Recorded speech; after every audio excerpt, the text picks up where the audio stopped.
Hi friends, welcome back to the channel. If you're joining us for the first time, welcome. I'm T and this is my YouTube channel, Compass T and Sewing. So today we are talking about the Simplicity S9606. So this is a shirt pattern that I just recently made. I made 3 different variations and I'm really excited to share with you my pattern review of this top. So I made view A and I made 3 different variations of view A. Now I will tell you from the very beginning of the video that I did make a significant alteration to the neckline, the front neckline.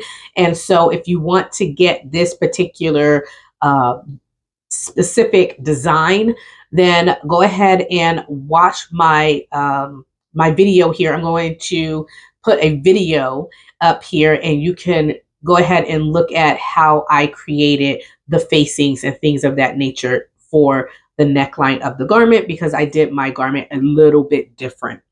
So this pattern come in 2 groups of sizes. So you can get the 6 to 16 and then you can get the 16 to 24. And it come in 4 different variations. So you have view A and B that have a V neckline that you can add lace trim around the neckline. View A have a gathered puff sleeve with elastic at the end of the sleeve. And then view B has, it's basically the same as view A, except it's a sleeveless variation. So you do get a facing piece, I think, for your sleeve there. And then for view C and D, the neckline is totally different. So instead of getting a V neckline, you have a round neckline. And then you have like this little cutout, like this peekaboo type cutout in the front of the garment there. And you do have some of the same features. The only difference is again, for view D, you have a different sleeve. Instead of having a flutter sleeve, instead of having a puff sleeve with the gather at the edge, you have a flutter sleeve. And then for all variations, you have loop for your loops and buttons for your closure. And your loop and your buttons are at the lower section of the front bodice. So you do have 2 sections of your front. You have an upper bodice piece, and then you have a lower section that you're attaching to that upper bodice piece in the front. Now this pattern actually have facings, front facings down the whole front of the body, and then you have a back facing for the back neckline. Now, because the facing piece is meant to drape from your shoulder line all the way down to basically your hip line, it's just one long piece. But as I mentioned in the beginning of the video, I actually altered my pattern. And so I had to create new facings for the variation that I did not line. So this pattern does not require for you to line it, but I fully lined my first 2 versions because, like I said, I created a different center front for it. So for this particular pattern, you have 14 pattern pieces, but you don't need to use all those pattern pieces here. So you do have the front bodice, the front, you have the side front, the back, you have the loops, you have the underlay, you have the front facing, the back facing, you have the sleeve, you have the sleeve casing, the elastic guide, and then you also have the bodice front and the front facing and the sleeve. So obviously you don't need the elastic guide. That's just a pattern piece that you're actually just using as a guide. And then also you don't need to make a version with the sleeve. So you can omit that one as well. So overall, you probably would have about 12 pattern pieces that you're actually sewing here. Before I get into the details of what I've done, I'm going to talk about what I did to achieve the look. So for my front piece, I actually took my 2 front bodice pieces and I stitched a line here. I'll show you here. So for the front bodice here, I stitched a line here and I took these 2 pieces and I created a seam. So I created a seam here, and this is about 4 inches in length. The original design have you to have this open, so you don't stitch this at all, and the facing pieces come from the neckline all the way down to the front. So I didn't want to do it that way because I wanted my bust to be covered. So I will tell you, without having this stitching line, you will see quite a bit of cleavage. As you can imagine here, if you don't have a stitching line here, it will be open and you would see quite a bit of cleavage. And so that's why I created that stitching line.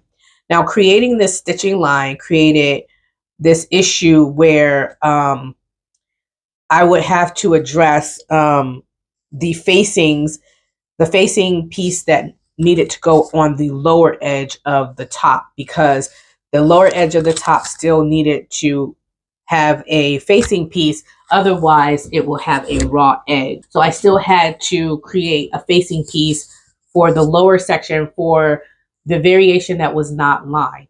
Now, for the variation that is lined, all I did was I took my lining piece and I used my lining piece as the facing piece, if that makes any sense. And that's how I finished off my raw edge. So yeah, this garment is fully lined and I absolutely love it. So for this variation, I used a Minerva fabric. It was a remnant that I had left over from my birthday dress. So if you all remember the birthday dress that I made with the Simplicity S9606, I'll go ahead and put some images here and you can see what that looks like. But I made this birthday dress with this same fabric here. And so I had a little bit left over and I decided to go ahead and make this top. And by the way, this top takes about maybe a yard of fabric, maybe a yard and a half. And so I had scrap pieces.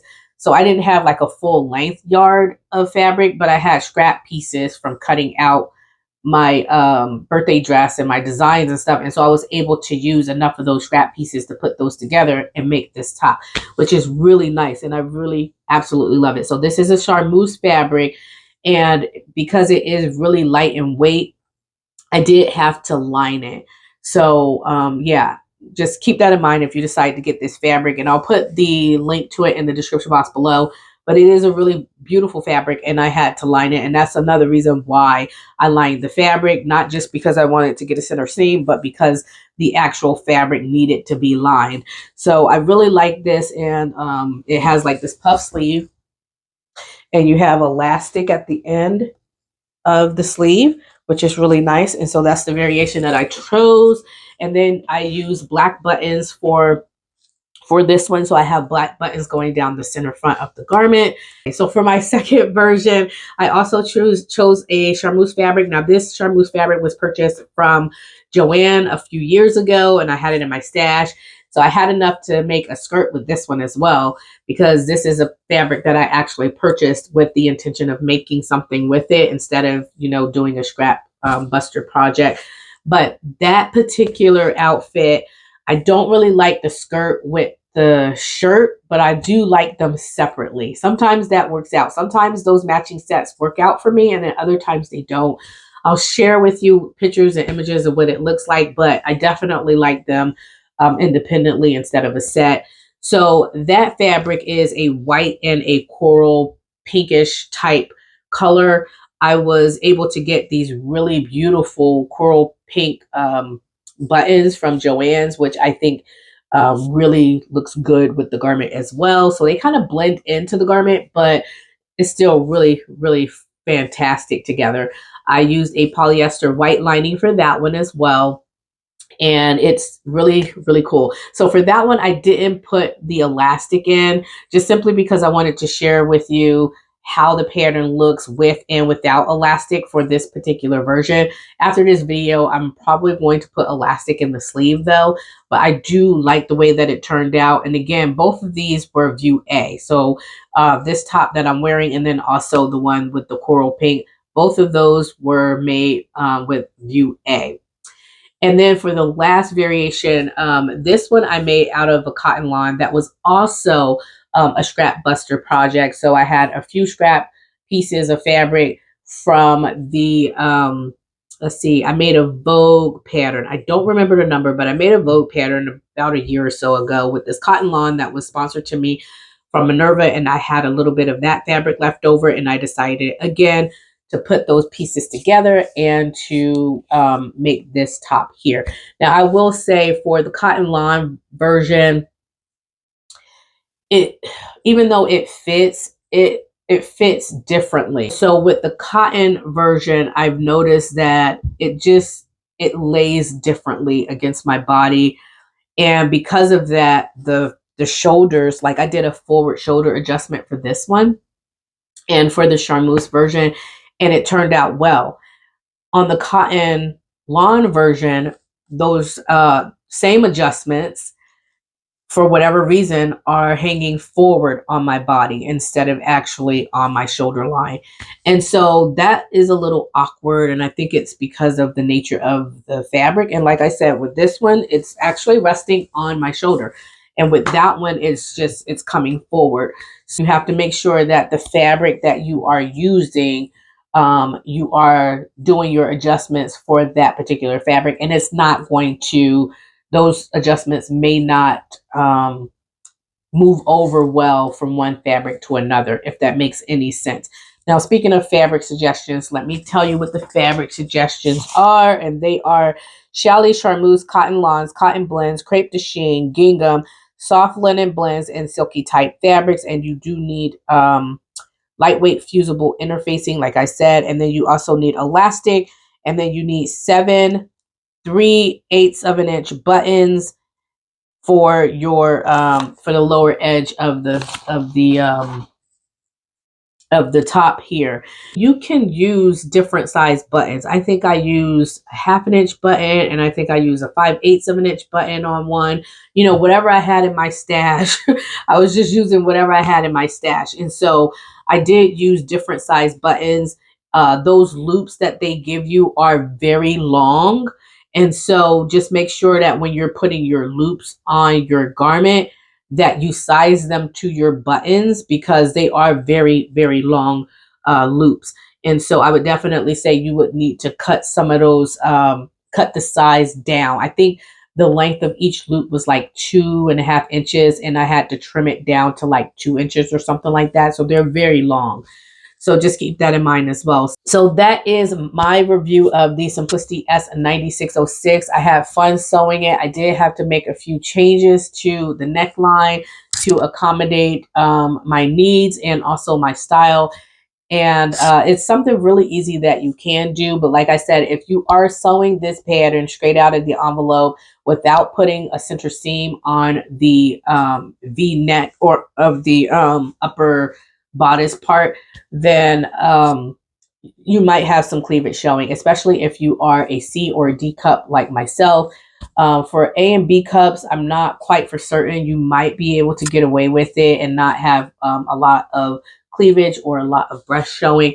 But for those of us who are bigger busted, I would definitely say you will definitely need to alter this some way if you don't want to show much cleavage or much bust.